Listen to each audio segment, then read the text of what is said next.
Nah, teman-teman yang dirahmati Allah SWT, kalau kita ngomongin tentang hijrah yang memang bertepatan dengan apa yang sedang kita alami sekarang, sebagian besar dari kita ini mungkin baru berhijrah. Ada yang hijrah status. Hijrah status itu dari pacaran jadi nggak pacaran. Ada yang hijrah pekerjaan, dari yang riba meninggalkan riba. Ada yang hijrah penampilan, dari yang gak berhijab sekarang sudah berhijab, Masya Allah. Ada yang hijrah perilaku, dari yang tadinya marah-marah, emosi, sekarang lebih kalem. Ada yang hijrah dari dosa, yang tadinya punya banyak dosa, maksiat, sekarang mulai beribadah, mulai belajar taat kepada Allah. Dan banyak lagi varian-varian dari hijrah kita yang intinya dari yang buruk kepada yang baik. Nah, dalam proses hijrah ini, apapun varian dan bentuk hijrah kita, maka ada satu sunnatullah yang berlaku kepada semua orang yang berhijrah. Mau itu nabi, para sahabat, orang-orang solih sebelum kita, semua mereka akan menjalani sebuah proses dari sunnatullah dalam berhijrah. Mau dia hijrah dari pekerjaan riba, mau dia hijrah dari ninggalin pacaran, mau dia hijrah dari membuka aurat jadi pakai hijab, apapun bentuk hijrahnya, semuanya akan mengalami sebuah fase, mengalami sebuah proses yang sudah Allah jadikan sebagai sunnatullah dalam berhijrah. Tinggal nanti kita memperhatikan bentuk dari sunnatullah itu dalam proses hijrah kita apa. Semuanya ngalamin. Para ulama mengatakan dalam hijrah itu ada dua fase yang akan dialami oleh semua orang yang melakukan proses hijrah.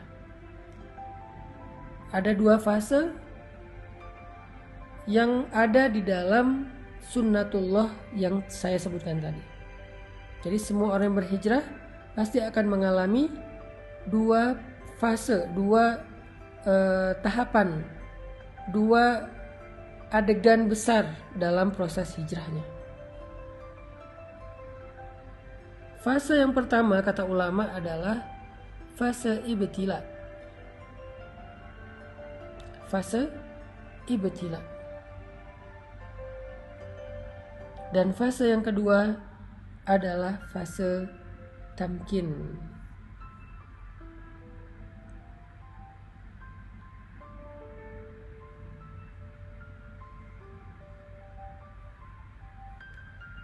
Fase yang pertama adalah fase ibtila. Sedangkan fase yang kedua adalah fase tamkin. Apa itu fase ibtila? Ibtila itu dari kata bala, yang kemudian menjadi bahasa Indonesia bala, artinya ujian. Jadi semua orang yang melakukan hijrah, baik dia hijrah dari yang buruk kepada yang baik, maupun bahkan hijrah dari non-muslim menjadi muslim, converting to Islam. Semua yang menjalankan proses pergantian ini, shifting ini, converting ini kepada yang lebih baik, berhijrah di jalan Allah, maka dia akan mengalami fase yang pertama semuanya, yaitu fase ibtila, fase ujian. Semuanya. Maka nanti teman-teman bisa ngecek di dalam Al-Quran, yaitu surat Al-Ankabut ayat pertama, kedua, dan ketiga. Surat Al-Ankabut, coba kita buka Al-Quran. Surat Al-Ankabut. Surat Al-Ankabut itu surat 29, ayat pertama, kedua, dan ketiga.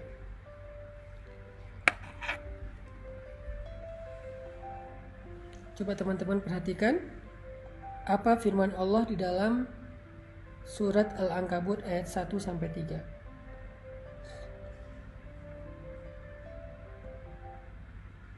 A'udzu billahi minasy syaithanir rajim. Bismillahirrahmanirrahim. Alif Lam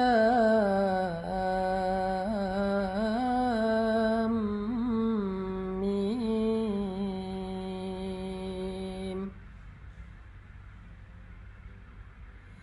Ahasiban nasu an yutraku an yaqulu amanna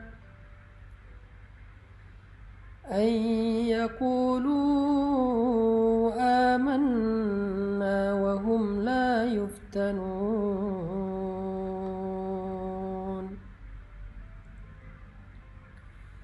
Walaqad fatanna alladhina min qablihim falaya'lamanna Allahu alladhina sadaqu walaya'lamanna al-kadhibin.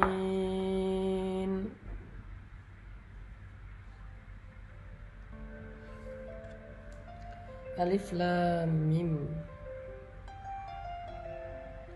Apakah manusia mengira akan dibiarkan saja dia berkata kami telah beriman, sedangkan mereka tidak lagi diuji? Padahal sungguh kami telah menguji orang-orang sebelum mereka.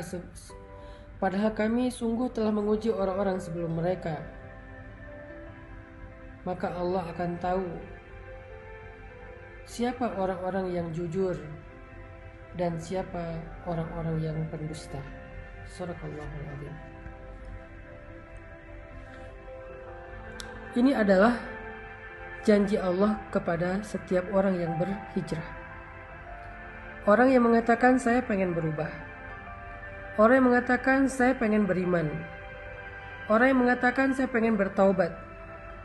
Orang yang mengatakan saya pengen ninggalin riba. Orang yang mengatakan saya pengen ninggalin pacaran. Orang yang mengatakan saya pengen ninggalin masa lalu yang penuh dengan dosa. Lalu Allah mengatakan, hasiban nasu ayyutraku ayyaqulu amanna wa hum la yuftanun. Apakah mereka manusia mengira akan dibiarin aja mengatakan hal-hal itu?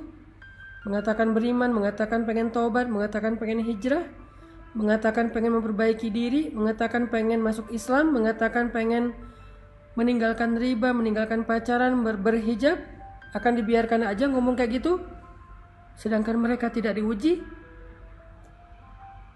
Ini pertanyaan dari Allah dalam bentuk, ini pernyataan dari Allah dalam bentuk pertanyaan. Jadi Allah menyampaikan sebuah berita, bentuknya pertanyaan, kayak sindiran gitu. Seolah-olah Allah pengen ngasih tahu, emang kalian pikir dengan udah berhijrah udah selesai, Allah nggak akan nguji lagi. Harus ada fase ujian yang dilewati, namanya fase ibtila.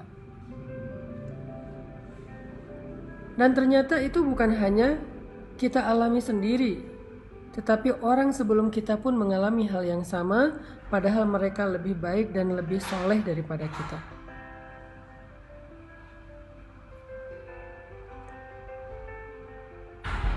Walaqad fatanna alladhina min qablihim falaya'lamanna Allahu alladhina sadaqu walaya'lamanna al-kadhibin. Dan sungguh kami sudah pernah menguji orang-orang sebelum mereka, sehingga Allah tahu siapa di antara mereka yang benar, yang jujur, dan siapa di antara mereka yang dusta.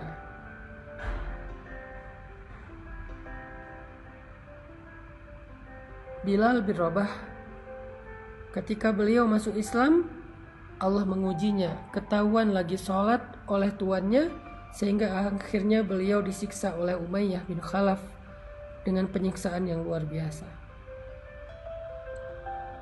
Asiyah istri Fir'aun ketahuan sudah beriman kepada agamanya Musa, langsung disalib di pohon korma oleh suaminya sendiri sampai wafat.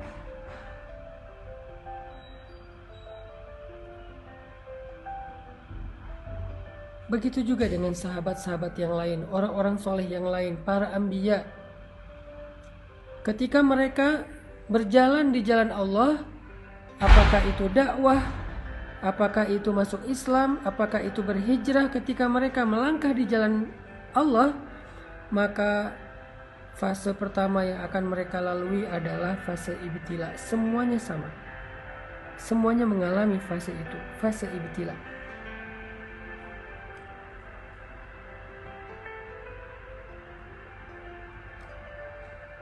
Semuanya mengalami itu. Cuman varian dan bentuk dari ibtila dan ujian itu yang beda-beda antara satu dengan yang lain, teman-teman. Jadi kita nggak sendiri. Orang yang lebih soleh dari kita pun mengalami. Kalau kita protes bilang, ya Allah kenapa saya? Enggak, bukan kita doang. Kita mungkin kegeeran kalau kita bilang, kenapa saya? Atau mungkin kita salah kias, salah membandingkan. Ngelihat ada orang yang berhijrah tapi kayaknya dia mulus-mulus aja proses hijrahnya. Jangan-jangan kita nggak tahu. Jangan-jangan kita nggak terlalu dekat dengan dia. Jangan-jangan kita salah sangka tentang dia.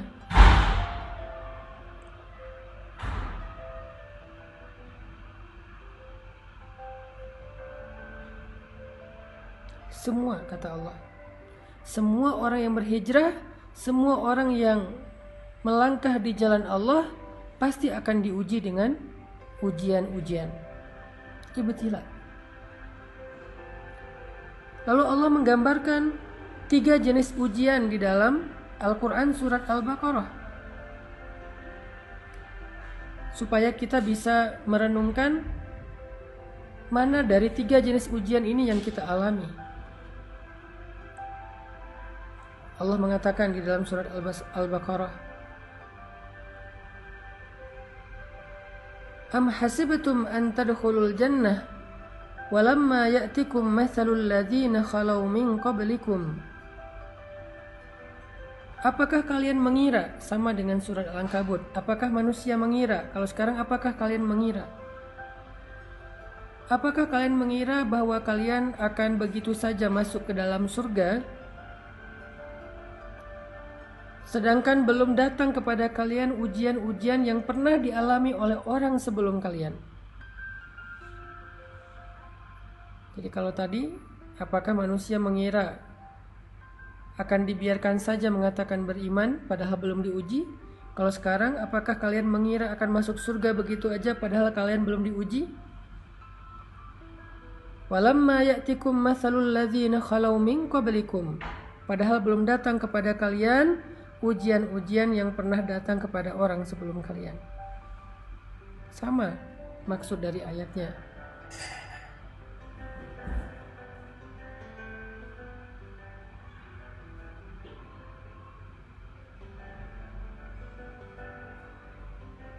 Lalu setelah itu Allah menjelaskan 3 bentuk dari ujian. 3 bentuk ujian. Ujian yang pertama, kata Allah, massathumul ba'sa. Mereka diberikan ujian fisik. Wad-dharra, mereka diberikan ujian harta. Wazulzilu, mereka diuji dengan ujian perasaan. 3 jenis ujian, kata Allah. Ba'sa, dharra, zulzilu.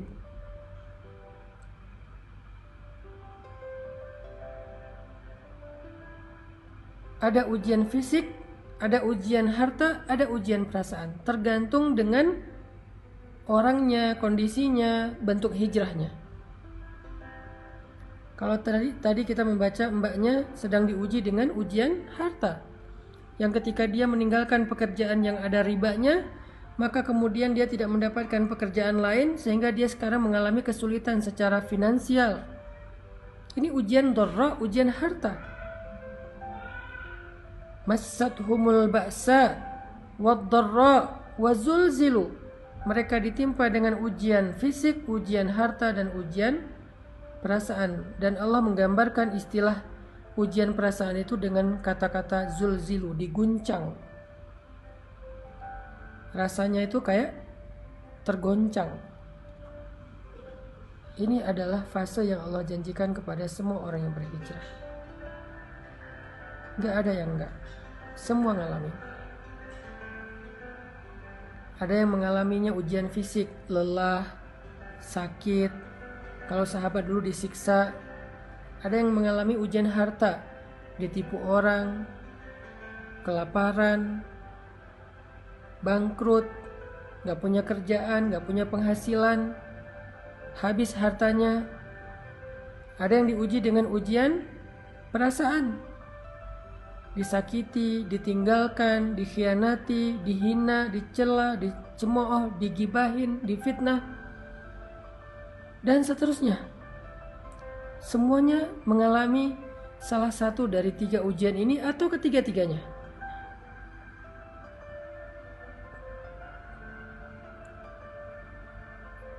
Saking beratnya ujian yang dialami oleh Nabi dan para sahabat,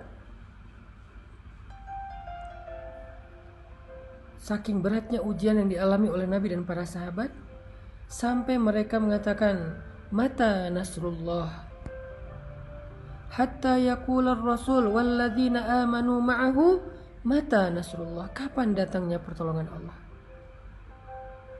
Saking beratnya ujian mereka. Kapan datangnya pertolongan Allah? Kapan kita keluar dari ujian ini? Kapan semua ini selesai? Kapan semua ini berakhir? Mata nasrullah. Nabi loh yang nanya, sahabat yang nanya, saking beratnya ujian mereka. Allah menjawab, ala inna nasrullahi qarib. Bukankah pertolongan Allah sudah dekat? Bukankah pertolongan Allah sudah dekat? Apa maksud Allah di dalam ayat ini? Maksudnya semakin berat ujian yang kita alamin, maka semakin dekat kita kepada pertolongan Allah, yaitu fase kedua dalam hijrah. Fase kedua dalam hijrah, yaitu fase tamkin namanya. Kalau fase pertama, fase ibtila. Fase kedua, fase tamkin. Fase ditolong oleh Allah SWT. Fase ketika Allah membukakan jalan keluar. Wa may yattaqillaha yaj'al lahu makhraja. Siapa yang sabar, yang taat, yang istiqomah, bertakwa kepada Allah, Allah kasih jalan keluar. Tapi sebelum Allah kasih jalan keluar, ada fase yang harus dia lalui, yaitu fase sabar, fase ujian. Itulah takwa. Karena takwa bukan sekedar ibadah, tetapi kesabaran dalam menghadapi ujian. Itulah fase yang akan kita lalui, atau yang sedang kita lalui buat sebagian yang baru berhijrah. Itu semuanya ngalamin.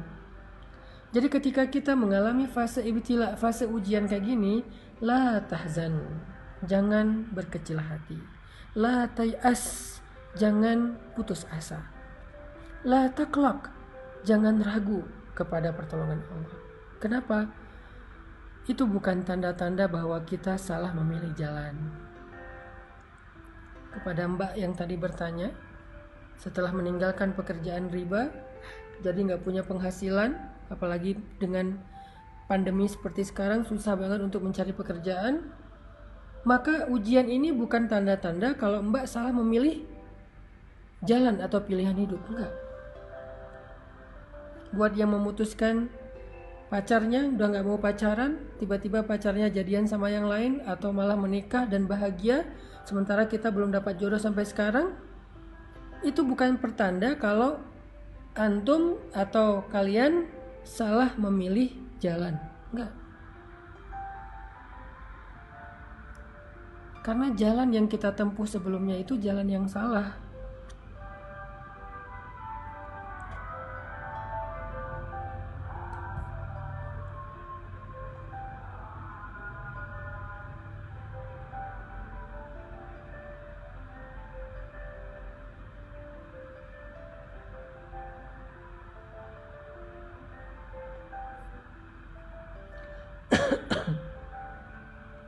Nunggu bakso tahu lewat dulu. Sampai di mana tadi? Itu bukan tanda-tanda kalau kita salah memilih jalan, bukan. Karena jalan yang kita pilih dulu, yang kita lalui dulu itu adalah jalan yang salah. Jadi ketika kita meninggalkan jalan yang salah itu, walaupun kita belum menemukan jalan yang lebih baik, maka setidaknya kita sudah meninggalkan jalan yang salah, yang buruk, yang merugikan kita, dan itu sebuah kemajuan, itu sebuah kebaikan.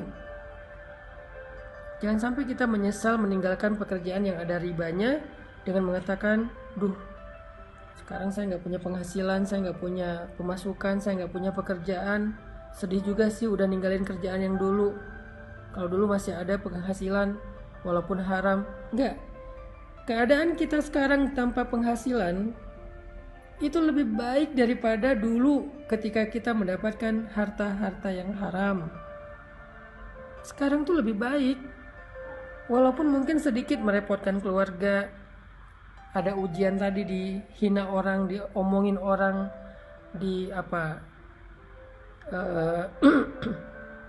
dikritik orang, dicela orang, ujian perasaan kan.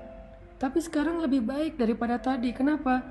Mana ada ceritanya dosa itu lebih baik daripada ketika kita menempuh jalan Allah dengan segala resikonya. Enggak.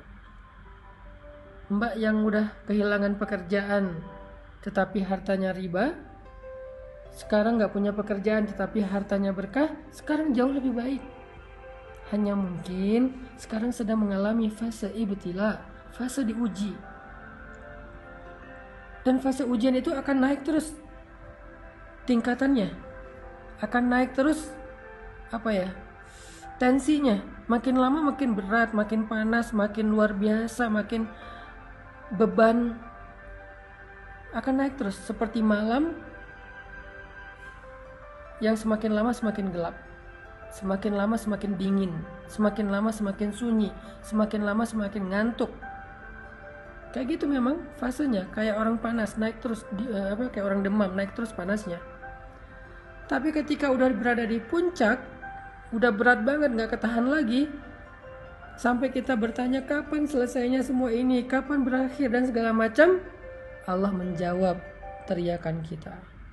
Allah menjawab pertanyaan kita. Kata Allah, ala inna nasrallahi qarib. Sungguh pertolongan Allah udah dekat, wahai hambaku. Jangan berputus asa. Jangan menyerah dulu. Pertolongan Allah udah dekat. Sabar dikit aja lagi. Karena kalau kamu menyerah sekarang, maka sia-sia semua kesabaranmu selama ini. Karena udah hampir sampai. Kalau balik arah lagi, jauh lagi tuh. Udah tempuh aja perjalanan ini. Sabar dikit, gak punya penghasilan sekarang. Sabar dikit kalau kita jadi single, jomblo sendiri, gak ada siapa-siapa. Di usia yang segini belum dapat jodoh. Dikit lagi.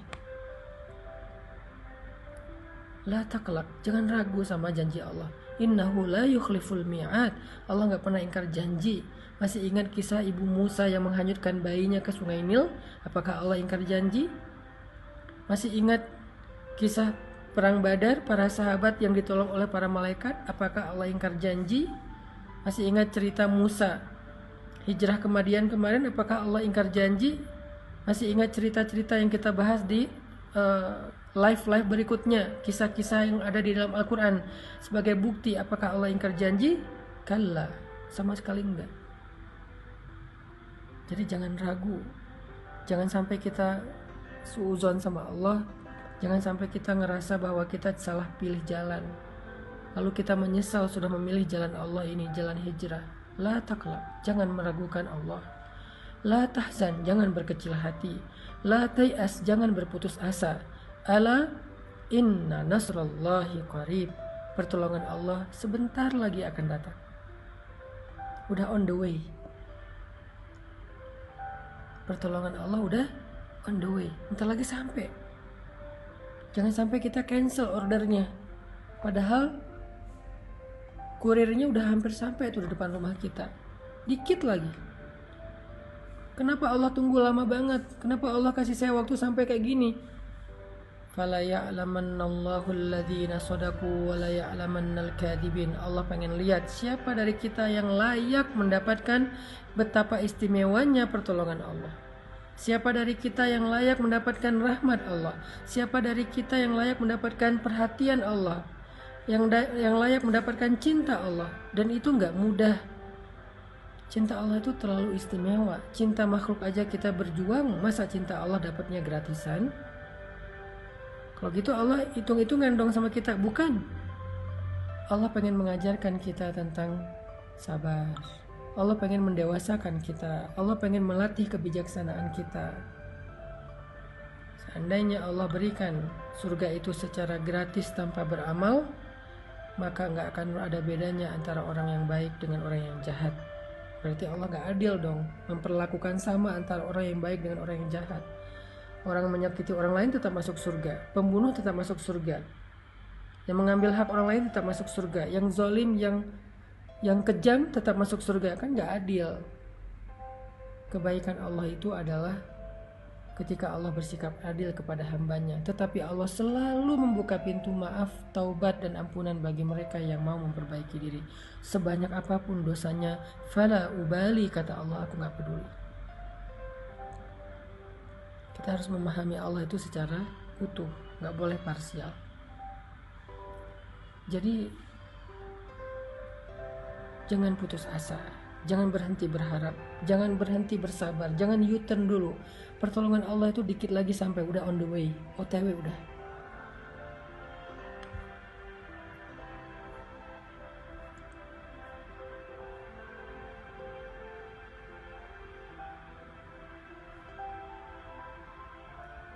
Allah juga berfirman, وَلَنَبْلُوَنَّكُمْ بِشَيْءٍ مِّنَ الْخَوْفِ وَالْجُوعِ وَنَقْصٍ مِّنَ الْأَمْوَالِ وَالْأَنفُسِ وَالثَّمَرَاتِ. Kami pasti akan menguji kalian, pasti. وَلَنَبْلُوَنَّكُمْ, pakai tasydid, penegasan. Pasti kami akan menguji kalian. Fase ujian, fase ibtila, fase sabar ini memang fase yang harus kita lalui semuanya, nggak ada pengecualian, termasuk para nabi yang lebih soleh daripada kita, termasuk Rasulullah yang lebih dicintai Allah daripada kita, kekasih Allah sekalipun melewati fase ini. Terus siapa kita untuk melangkahi dan men-skip fase ini? Nggak. Semua kita ngalamin. Nabi Muhammad aja yang lebih keren daripada kita ngalamin ujian yang berat, apalagi kita yang keimanannya belum tentu benar, yang kata-kata hijrahnya belum tentu jujur, yang bilang pengen memperbaiki diri belum tentu sungguh-sungguh. Maka Allah pasti akan menguji semua kita.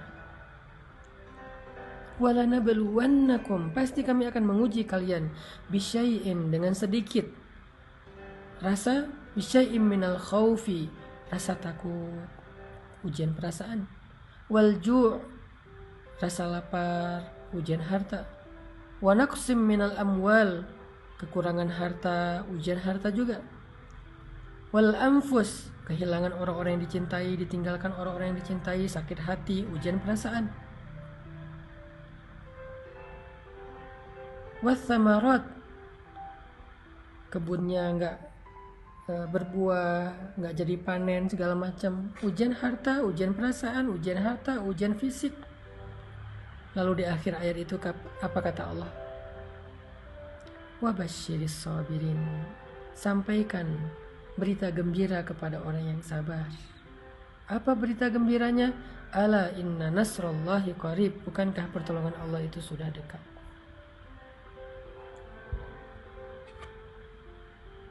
Tetap harus melewati fase sabar, fase ujian.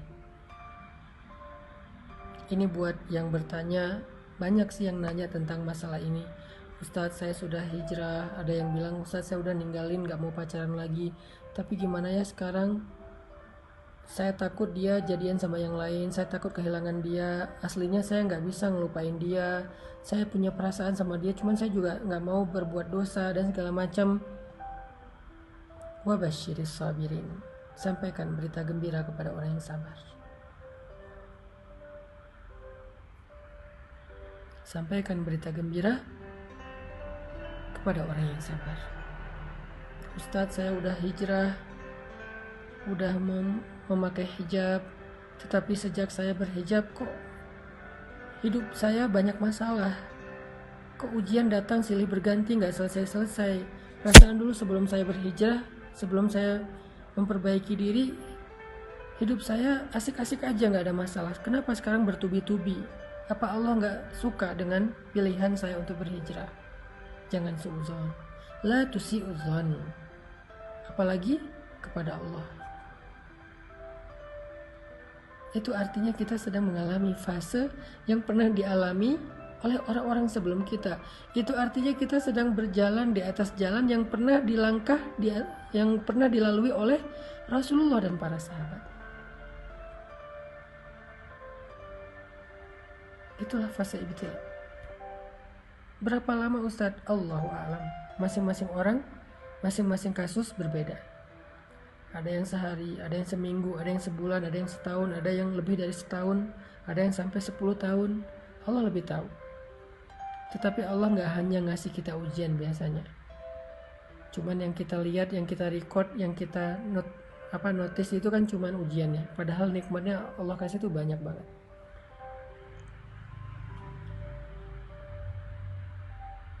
Masalahnya kita selalu melihat nikmat itu hanya angka-angka.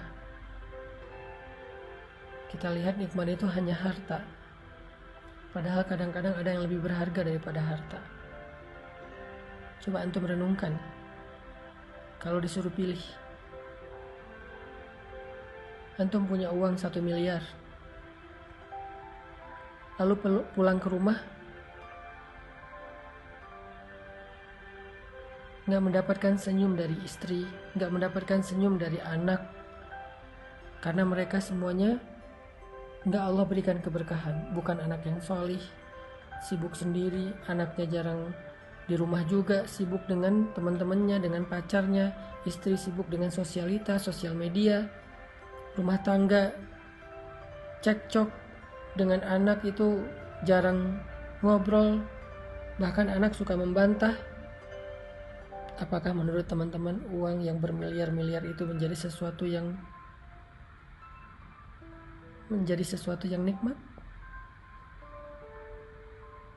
Atau dengan seseorang laki-laki yang pulang ke rumah dengan membawa harta yang pas-pasan, rezeki pendapatan yang cukup, gak berlebih, tetapi baru dia juga sampai di rumah, anaknya langsung lari keluar manggil ayah, ayah, dengan suara lantangnya, dengan senyumannya yang penuh dengan rasa bahagia. Istrinya menyambutnya dengan senyuman yang penuh kehangatan, kangen sama suaminya, disediakan makanan.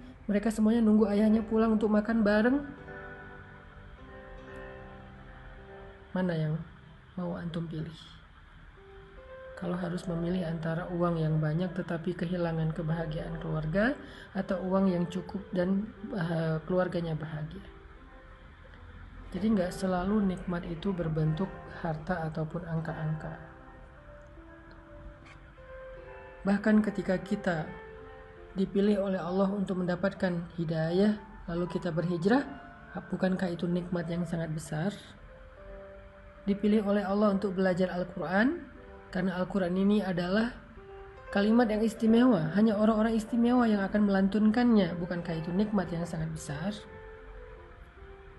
Selain ujian yang sedang Allah berikan kepada kita, coba renungkan lebih dalam lagi, agar kita tidak mengatakan, kayaknya hidup saya gak ada baiknya setelah saya hijrah. Coba renungkan lagi. Memangnya benar gak ada kebaikan sama sekali setelah kita hijrah? Kayaknya enggak deh.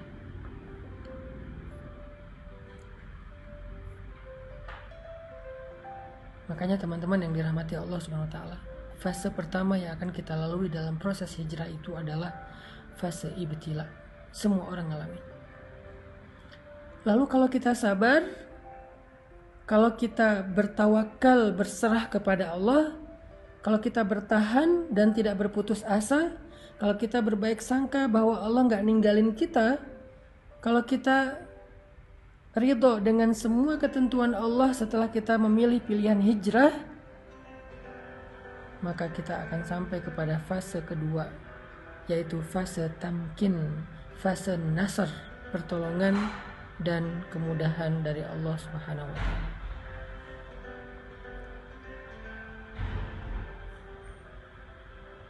Allah akan berikan pertolongan yang tidak disangka-sangka. Itulah fase yang kedua, yaitu fase tamkin. Di fase ini Allah berfirman, yaj'al lahu makhraja, Allah kasih dia jalan keluar, wa yarzuqhu min haitsu la yahtasib, Allah kasih dia rezeki dari jalan yang tidak terduga-duga, wa yaj'al lahu min amrihi yusra, Allah jadikan segala urusannya itu menjadi mudah, wa yu'zim lahu ajra, Allah lipat gandakan pahala-pahalanya.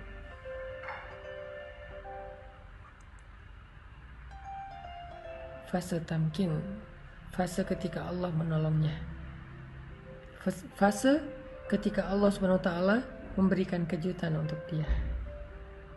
Tunggu deh, Allah tuh gak pernah ingkar janji loh.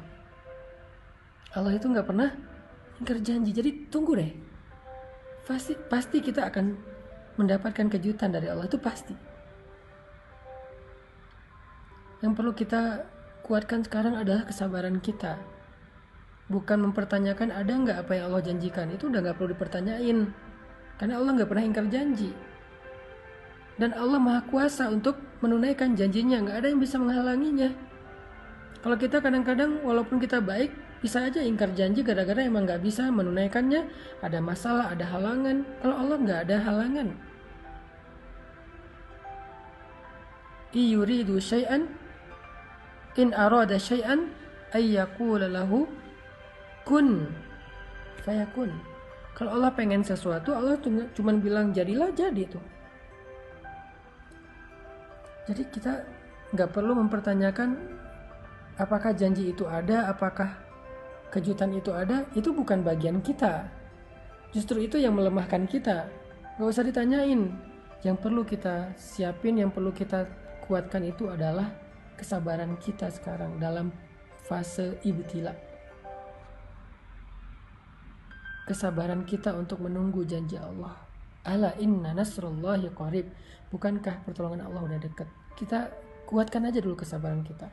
Tunggu aja. Pasti Allah akan tunaikan janjinya. Pasti Allah akan kasih kita kejutan yang bikin kita senyum-senyum sendiri nanti. Ana inda dhanni abdi bi, kata Allah. Aku tergantung prasangka hambaku kepadaku.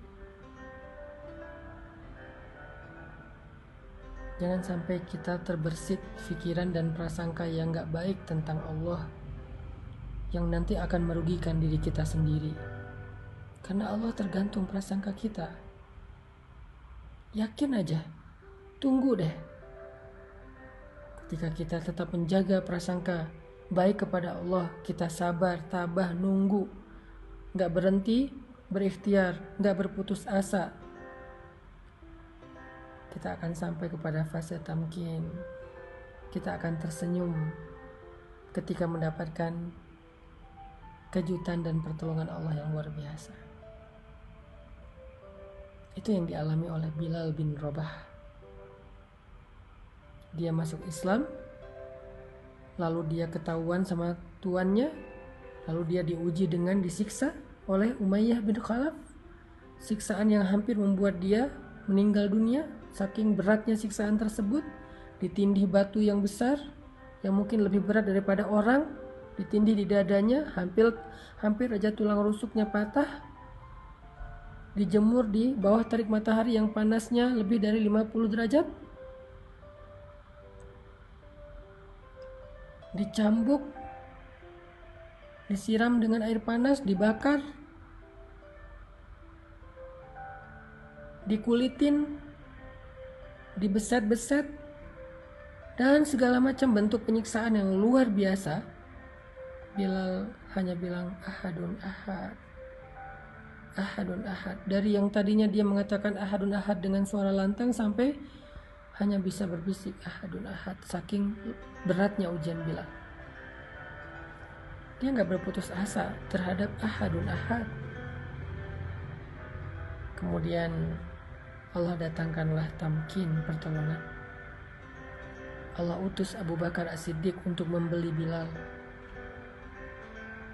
Lalu setelah dibeli oleh Abu Bakar, Bilal berpikir, dia akan menjadi budaknya Abu Bakar, dan dia ridho menjadi budak Abu Bakar karena menjadi budak Abu Bakar adalah keberuntungan, punya tuan sebaik Abu Bakar. Tapi ternyata Allah ngasih dia kejutan, bukan hanya dibeli oleh Abu Bakar, tapi setelah dibeli saat itu juga Abu Bakar mengumumkan, Bilal adalah saudara saya di dunia dan di akhirat. Artinya Bilal bukan budaknya Abu Bakar, tapi saudaranya Abu Bakar. Bilal bukan budaknya Abu Bakar, tapi saudaranya Abu Bakar. Kalimat saudara ini bukan basa-basi. Kalimat saudara ini bagi orang Arab, apalagi bagi para sahabat, itu berarti sebuah janji, muahadah, yang kalau ada apa-apa, maka Abu Bakar yang akan membela Bilal. Kalau ada apa-apa, Abu Bakar yang akan menanggung kebutuhan Bilal. Ada apa-apa, Bilal bisa datang ke rumah Abu Bakar kapan saja. Ketuk 24 jam, rumah Abu Bakar itu terbuka untuk Bilal. Keluarga Abu Bakar adalah keluarga Bilal. Anak-anak Abu Bakar adalah ponakannya Bilal. Kejutan dari Allah. Tiba-tiba Bilal, budak dari Habasyah, yang hina, yang gak ada nilainya, menjadi saudara dari seorang laki-laki yang terhormat, kaya raya, mulia akhlaknya di kota Mekah. Sehingga tiba-tiba budak-budak yang lain jadi cemburu kepada Bilal. Aduhai, seandainya aku seperti Bilal. Kejutan dari Allah.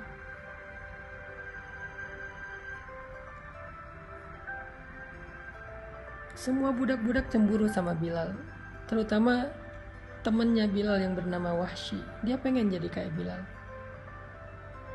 Dia pengen mendapatkan keistimewaan yang didapatkan oleh Bilal.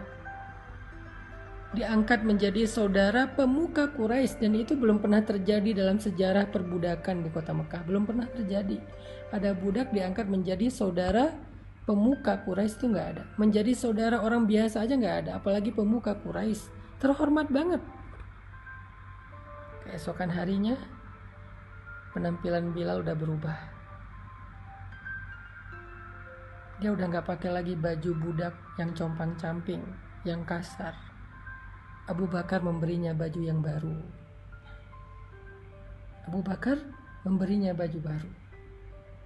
Abu Bakar memberinya tempat tinggal yang layak di sebelah rumah Abu Bakar. Abu Bakar memberikannya pekerjaan, dan dia bekerja untuk diupah, bukan bekerja sebagai budak. Keesokan harinya, tiba-tiba Bilal jalan di jalan kota Mekah.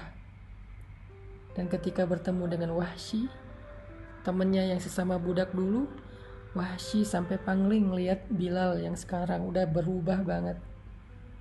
Walaupun tetap baik, tetap humble, tetapi penampilannya udah berubah banget. Orang-orang Mekah yang tadinya memandang Bilal dengan pandangan hina, sekarang kalau berpapasan dengan Bilal, mereka menghormati Bilal. Di pasar, Bilal membeli barang untuk dirinya sendiri, bukan untuk orang lain, bukan untuk tuannya. Bilal bisa membeli barang dengan uangnya sendiri, dan orang berdagang berjual beli dengan Bilal. Dan puncak dari kejutan yang Allah berikan kepada Bilal adalah ketika Nabi mengatakan, "Wahai Bilal, bima sabaktani ilal jannah?" Dengan apa engkau mendahului aku ke surga, wahai Bilal? Dijamin masuk surga. Dijamin masuk surga. Nabi udah mendengar langkah-langkah kaki Bilal di dalam surga, padahal orangnya masih di dunia. Masya Allah. Nabi udah mendengar langkah-langkah kaki Bilal di surga, padahal orangnya masih di dunia. Makanya Nabi dengan candaan tapi serius sambil tersenyum bertanya kepada Bilal, "Bima sabaktani ilal jannah ya Bilal?" Dengan apa engkau mendahului aku, wahai Bilal, ke surga? Seolah-olah Bilal masuk surga duluan daripada Rasulullah. Ini candaan dan penghargaan Nabi kepada Bilal. Allah muliakan Bilal di antara manusia penduduk bumi. Allah muliakan Bilal di antara kaum muslimin, sehingga dia dihormati dan dikenang sampai hari ini sebagai muazzin Nabi yang mengajak orang kepada Allah, mengajak orang beribadah sujud kepada Allah. Dia muazzin kesayangan dan khusus di zaman Nabi. Allah muliakan Bilal bahkan di antara penduduk langit. Tamkin, kejutan. Allah gak pernah ingkar janji. Tapi sebelum sampai kepada kejutan-kejutan yang luar biasa ini, Bilal harus melewati ujian yang sangat berat. Fase ibtila yang luar biasa yang hampir membuatnya terbunuh. Ketika diuji, semua orang kasihan sama dia. Semua orang berpikir dan khawatir dia akan mati dengan ujian ini. Sampai Wahsy berkali-kali bilang kepada Bilal, Bilal udahlah nyerah aja. Bilal udahlah, lakukan aja apa yang diinginkan Tuanmu supaya engkau tidak disiksa lagi. Aku gak kuat ngelihat kamu setiap hari disiksa dari pagi sampai malam. Tapi Bilal bertahan dengan ahadun ahadnya. Dan setelah ujian itu Bilal mendapatkan pertolongan dan kejutan Allah, barulah orang mengatakan, aduhai seandainya saya menjadi seperti Bilal. Jadi teman-teman yang berhijrah, termasuk saya, kita semuanya kan dalam proses berhijrah kepada Allah Subhanahu wa taala. Semua kita punya masa lalu. Semua kita punya keburukan, aib yang kadang Allah sengaja menutupi aib itu dari manusia karena Allah pengen menjaga kita, memuliakan kita. Tapi pastinya semua kita punya aib.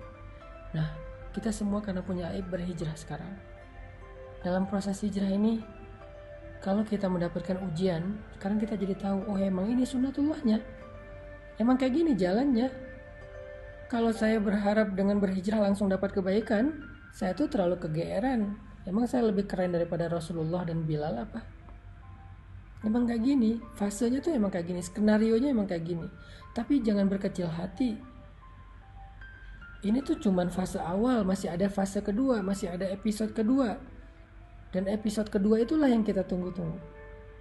Episode kedua itulah yang kita harapin. Dan itu pasti selama kita sabar. Wabasyiris sabirin. Sampaikan berita gembira kepada orang yang sabar. Sampaikan. Apa aja berita gembira kalau kita sabar? Yang tadi saya sampaikan tuh tentang Bilal. Itulah berita gembira.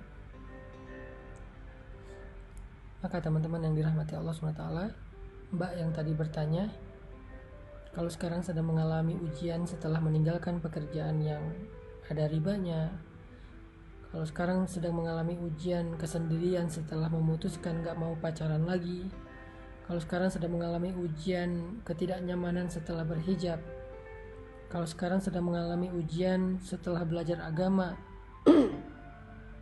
setelah tahu agama jadi mungkin terbatas beberapa gerak-geriknya, aktivitasnya jadi terbatas, jadi agak sedikit harus beradaptasi lagi. La tayas, jangan putus asa. La tahzan, jangan berkecil hati. Innallaha ma'ana, Allah membersamai kita. Itu adalah pesan Nabi dalam peristiwa hijrah. Apa pesan Nabi dalam peristiwa hijrah? Yang paling fenomenal dan legend banget, la tahzan, innallaha ma'ana. Itulah pesan hijrah. Jangan sedih, Allah bersama kita. Kenapa Nabi berpesan demikian? Karena Nabi tahu hijrah itu gak mudah. Karena Nabi tahu hijrah itu prosesnya berat. Karena Nabi tahu hijrah itu pasti awalnya ada ujian. Maka Nabi mengatakan sebagai bekal bagi semua yang mau berhijrah, mengikuti langkah dan jalannya Nabi, la tahzan, innallaha ma'ana. Jangan berkecil hati, jangan bersedih, jangan berputus asa, jangan khawatir, jangan ragu. Allah bersama dengan kita. Itu aja yang jadi modal kita dalam proses hijrah. Pegang kata-kata Nabi itu. La tahzan innallaha ma'ana. Pegang kata-kata Allah, wabasyiris sabirin. Agar kita bisa melalui fase ibtila kita. Jangan pernah berandai-andai kita sampai ke tamkin sebelum kita melewati ibtila. Nggak ada itu ceritanya. Sampai Imam Asy-Syafi'i pernah ditanya oleh seorang muridnya, ayyuhuma afdal ya syekh, ayyubtala aw yumakkan? Mana yang lebih utama wahai syekh, seseorang yang diuji atau diberikan pertolongan? Maka Imam Asy-Syafi'i mengatakan, la yumakkan hatta yubtala, fa inna tamkin ba'dal ibtila. Gak akan ditolong oleh Allah sebelum dia diuji, karena sesungguhnya pertolongan dan kemenangan itu adalah hasil dari kesabaran dalam ujian.